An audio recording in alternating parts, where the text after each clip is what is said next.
Որբ ինչ-որ տղա է լինում, եւ այս ջահել տղան պատահաբար մի հատ օտար երեխու սպանում է։ Եվ այդ սպանելուց հետո այդ երեխու հայրը,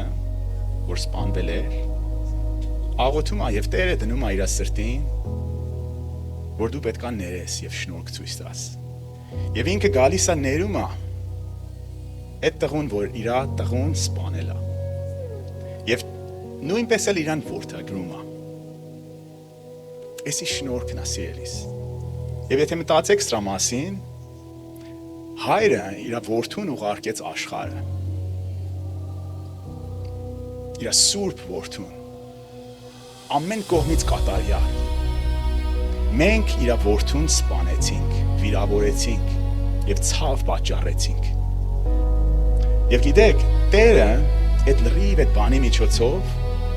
պատճառը դուր բացեց, որ մեզի որդագրի։ Հասկանում եք էսի շնորհք է։ Մենք, որ իր որդուն վիրավորեցինք եւ սպանեցինք, մենք դառնում ենք իր երեխաները։ Շնորհքը, մեկը որ թշնամի է Աստծուն,